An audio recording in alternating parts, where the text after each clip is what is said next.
আরো ফ্যাসাদে অনুপ্রবেশকারীরা। আজ থেকেই বাংলাদেশিদের পুশব্যাক, নতুন আইন বলবৎ রাজ্যে।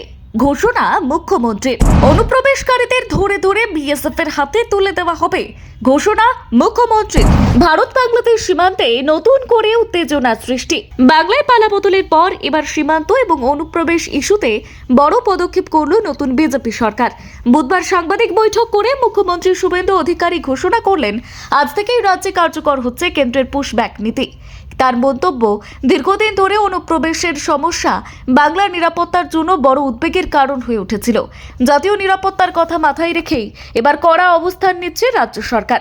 মুখ্যমন্ত্রী জানিয়েছেন, 2025 সালে কেন্দ্র সরকার পশ্চিমবঙ্গকে এই বিষয়ে নির্দেশিকা পাঠিয়েছিল, তবে তৎকালীন তৃণমূল সরকার সেই নির্দেশ কার্যকর করেনি বলেও অভিযোগ করেন তিনি। শুভেন্দুর কথায়, এবার বাংলাকে সুরক্ষিত করতে এবং বেআইনি অনুপ্রবেশ বন্ধ করতে কঠোর পদক্ষেপ নেওয়া হচ্ছে।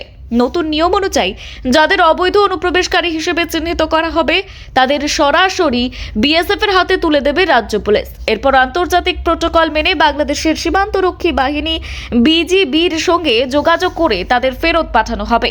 মুখ্যমন্ত্রীর দাবি, এর ফলে দ্রুত রাজ্য থেকে ঘুষপেটিয়াদের সরানো সম্ভব হবে।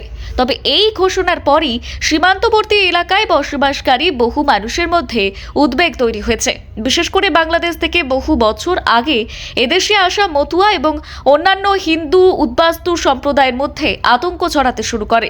তাদের অনেকের আশঙ্কা, নতুন আইনের জেরে তাদেরও হয়রানির মুখে পড়তে হতে পারে। আর এই পরিস্থিতিতে মুখ্যমন্ত্রী স্পষ্ট বার্তা দিয়ে জানান, নাগরিকত্ব সংশোধনী আইন বা সিএএ এর আওতায় থাকা মানুষের কোনোভাবেই হেনস্থা করা যাবে না। শুভেন্দু অধিকারীর বক্তব্য, সিএএ এর অন্তর্ভুক্ত 7টি সম্প্রদায়ের মানুষ যদি 2024 সালে 31শে ডিসেম্বরের আগে ভারতে এসে থাকেন, তাহলে তাদের বিরুদ্ধে কোনো ব্যবস্থা নেওয়া হবে না।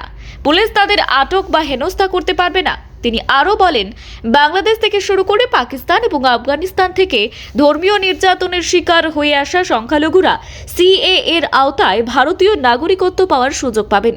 অর্থাৎ যারা অবৈধভাবে সিএএ এর অন্তর্ভুক্ত তাদের ভয় পাওয়ার কোনো কারণ নেই বলেই আশ্বস্ত করেন মুখ্যমন্ত্রী। অন্যদিকে মুখ্যমন্ত্রী স্পষ্ট করে দেন, যারা সিএএ এর আওতায় পড়েন না এবং অবৈধভাবে রাজ্যে প্রবেশ করেছেন বলে চিহ্নিত হবেন, তাদের বিরুদ্ধে কঠোর ব্যবস্থা নেওয়া হবে। রাজ্য পুলিশ তাদের আটক করে বিএসএফ এর হাতে তুলে দেবে এবং পরবর্তী প্রক্রিয়া সীমান্তরক্ষী বাহিনী সম্পন্ন করবে। রাজনৈতিক মহলের মতে, বিজেপি সরকার ক্ষমতায় আসার পর সীমান্ত নিরাপত্তা এবং অনুপ্রবেশ ইস্যুকে অন্যতম বড় রাজনৈতিক এজেন্ডা হিসেবেই সামনে আনছে। বিশেষ করে উত্তর এবং দক্ষিণবঙ্গের সীমান্তবর্তী জেলাগুলিতে এই ইস্যু দীর্ঘদিন ধরেই রাজনৈতিকভাবে অত্যন্ত স্পর্শকাতর। ফলে নতুন এই সিদ্ধান্ত আগামী দিনে রাজ্যের রাজনীতিতে বড় প্রভাব ফেলতে পারে বলেই মনে করছেন রাজনৈতিক বিশ্লেষকরা। ব্যুরো রিপোর্ট, গলসি বার্তা।